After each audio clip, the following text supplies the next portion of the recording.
Olá pessoal, boa tarde a todos os amigos do CPMM que nos acompanham aí pelos vídeos. Estamos fazendo o estudo sistemático do Evangelho, ainda no capítulo 1.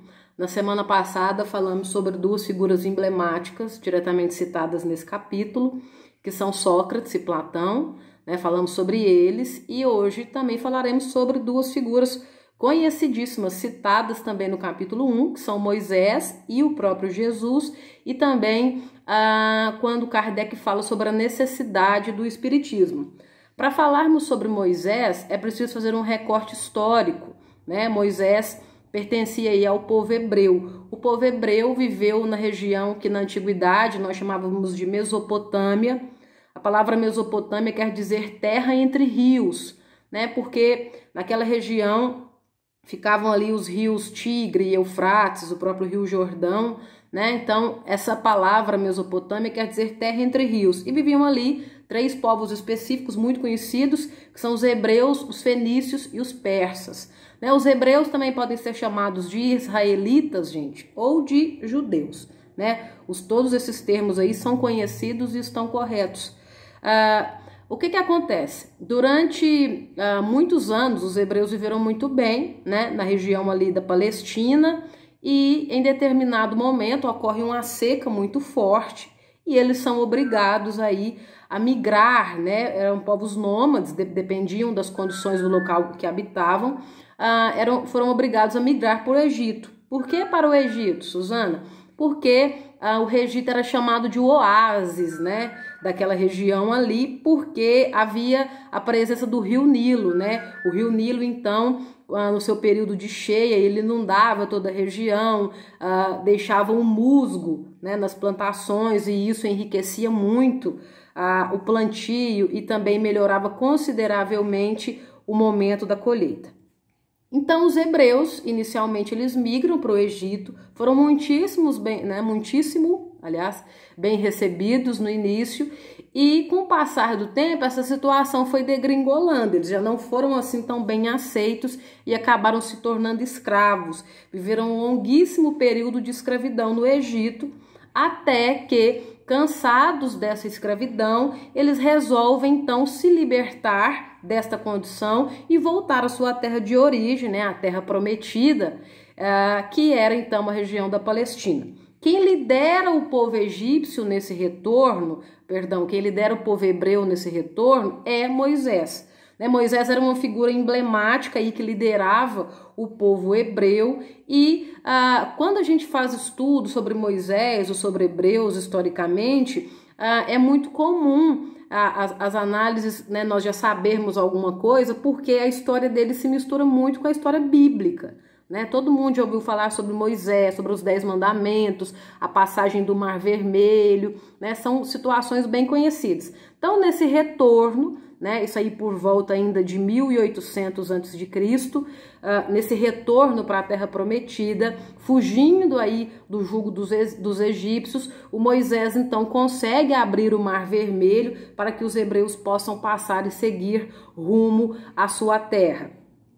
E é também o Moisés que recebe, né, nessa trajetória deles, que é chamada de êxodo, né, ou de diáspora, que é esse retorno de volta à sua terra, nós temos ali então um momento em que os hebreus estão descansando, estão acampando na região ali onde ficava o Monte Sinai, e aí Moisés tem então a intuição de subir o Monte Sinai, e lá em cima ele recebe a orientação dos 10 mandamentos, né? Muitas pessoas falam sobre a autoridade que Moisés exercia com relação ao seu povo. Qual é a necessidade de tamanha autoridade? Gente, imaginem a moral das pessoas ou o modo como as pessoas viviam cerca de 1800 anos antes de Cristo.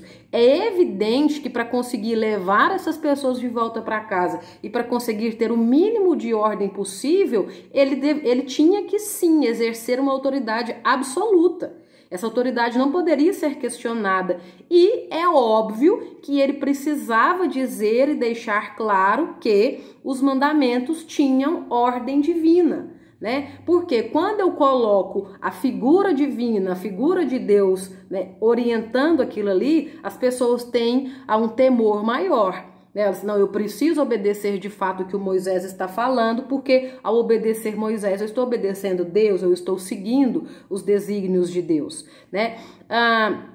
Essa questão de fazer uso da figura de Deus, né, não é só na época de Moisés, isso é só um exemplo, mas observem o seguinte, no século XV ainda depois de Cristo, isso é só para conhecimento, na Europa vigorava um tipo de governo, né, ainda já na Idade Moderna, que nós chamamos de absolutismo, né? Geralmente palavras terminadas em ismo fazem referência a tipo de governo, modelo econômico ou religião. Por exemplo, catolicismo, espiritismo, judaísmo, budismo, né? Tipos de religião, tipos de governo, absolutismo, socialismo, modelos econômicos, capitalismo, mercantilismo, fiquem atentos a isso, né? Então, na Idade Moderna, vigorava na Europa, né, um tipo de governo que nós chamamos de absolutismo. Absolutismo quer dizer concentração de poder na mão do rei. Se nós retirarmos o sufixo ismo, fica absolute, igual a vodka, né?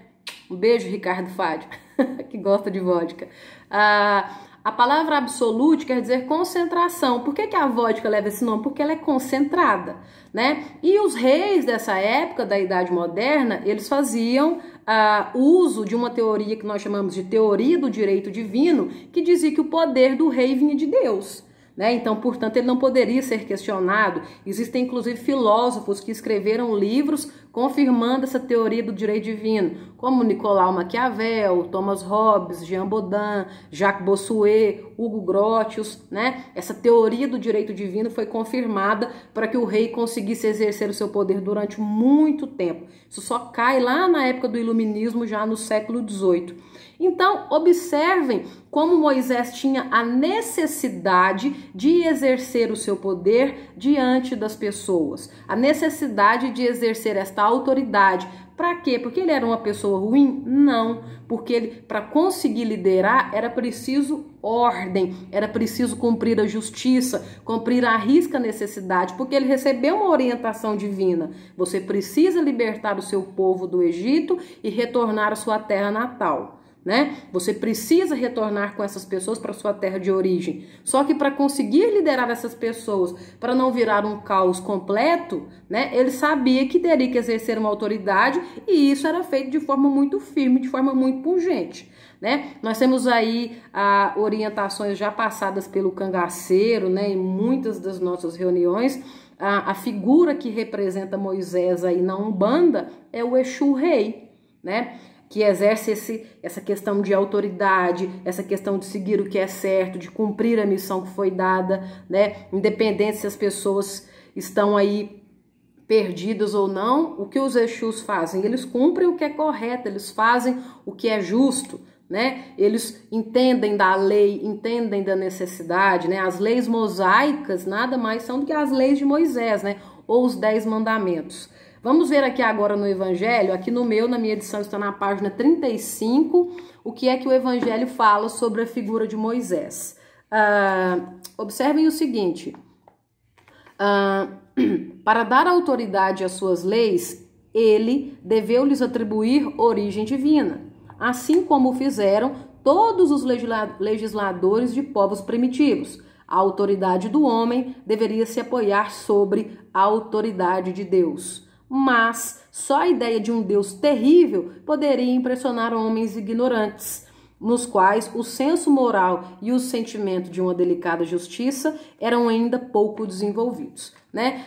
Então é porque o Moisés era uma figura tirana? Não, gente. É para conseguir levar a mensagem divina àquelas pessoas, ele precisou agir dessa forma e atingir seu objetivo, né? Nós sabemos que Moisés não sobrevive a toda a trajetória, ele morreu antes que o povo hebreu conseguisse retornar à Palestina. Quem toma o lugar de Moisés e consegue concluir a caminhada é Josué, ok?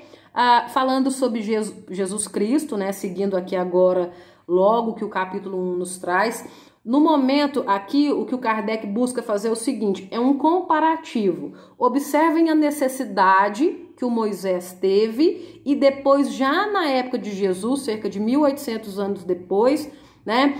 O que Jesus faz? Jesus já vem trabalhar na base moral. Ele diz o seguinte, gente, olha, nós já passamos por momentos em que exercer uma autoridade, né, de forma bastante firme foi necessária. Eu vim aqui agora para ensinar, para trabalhar a base moral, para trabalhar a necessidade do aprendizado, porque eu acredito que vocês já evoluíram.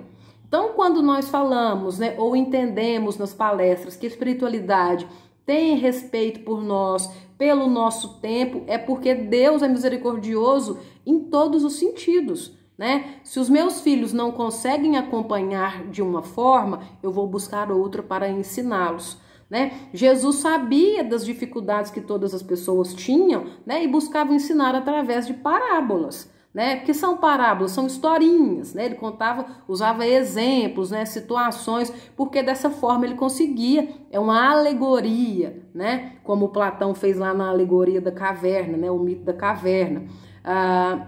Então, através dessas historinhas, ele conseguia ensinar as pessoas, né? Observe, então, o que o Kardec está relatando.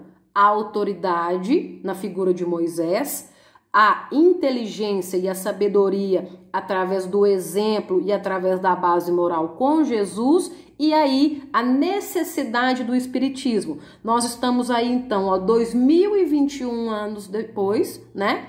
2020 anos depois do nascimento do Cristo, e aqui nós já temos então uma doutrina estabelecida, bem trabalhada, detalhada bibliograficamente, de forma prática. Nós conseguimos então absorver os ensinamentos de Moisés, conseguimos absorver parte dos ensinamentos de Jesus, porque Jesus nos ensina diariamente, né? E aí o Kardec fala sobre a necessidade do espiritismo. Acompanhe. O espiritismo é a nova ciência que vem revelar aos homens, por provas irrecusáveis, a existência e a natureza do mundo espiritual e suas relações com o mundo corporal. Ele nos mostra no mais como uma coisa sobrenatural, mas ao contrário, como uma das forças vivas e incessantemente ativas da natureza, como a fonte de uma multidão de fenômenos incompreendidos até então e atirados, por essa razão, ao domínio do fantástico e do maravilhoso. É a essas relações que o Cristo faz alusão em muitas circunstâncias. E é por isso que muitas coisas que ele disse permaneceram ininteligíveis ou foram falsamente interpretadas. O Espiritismo é a chave com a ajuda da qual tudo se explica com facilidade, né? Então, qual é a necessidade do espiritismo? Por que é que ele veio? Porque muitas das vezes, quando nós rompemos, né? Eu falei anteriormente, quando nós rompemos com essa ideia da teoria do direito divino, lá no século XVIII, surge um movimento filosófico histórico chamado de iluminismo, né? Que vem do latim illumine, quer dizer dar clareza, dar iluminação. E os pensadores dessa época, né, se destacaram Voltaire, Montesquieu, o Rousseau, o Locke. Eles queriam romper com essa autoridade do rei e falar que o poder estava na mão das pessoas. E aí surge o chamado século das luzes, né, o ativo da ciência. E aí as pessoas buscam colocar Deus em outro lugar, né? O homem se torna o centro do universo. E o que o Kardec quer dizer aqui é que não, que Deus e a humanidade, a ciência e a religião, elas podem coexistir pacificamente. Uma coisa não anula a outra. Eu acredito que uma das coisas que mais me encantaram na religião como um todo, especialmente na Umbanda, inclusive eu falei isso com a madrinha ontem, né? Porque é uma fé que pensa, uma fé que raciocina, que permite que a gente conheça, que a gente pergunte, que a gente vá atrás, né? Então, esta necessidade do espiritismo, né? Esta necessidade de seguir evoluindo, de seguir aprendendo, né? Mas de não dissociar uma coisa da outra, né? Nós temos fenômenos físicos? Temos, né? Mas nós também sabemos da força da fé, da força do pensamento positivo, né? De não reclamar, de não permitir que as energias negativas tomem conta do nosso dia a dia, ok? Então, é uma parte do capítulo 1 aí, importantíssima ainda que estamos falando. Leiam sobre Moisés, leiam sobre Jesus e aí a necessidade do espiritismo, ok? Comentem o vídeo, mandem as suas observações, se inscrevam no canal. Um beijo, gente. Fiquem com Deus. Já estou com a roupinha do centro. Até daqui a pouco. Tchau, tchau.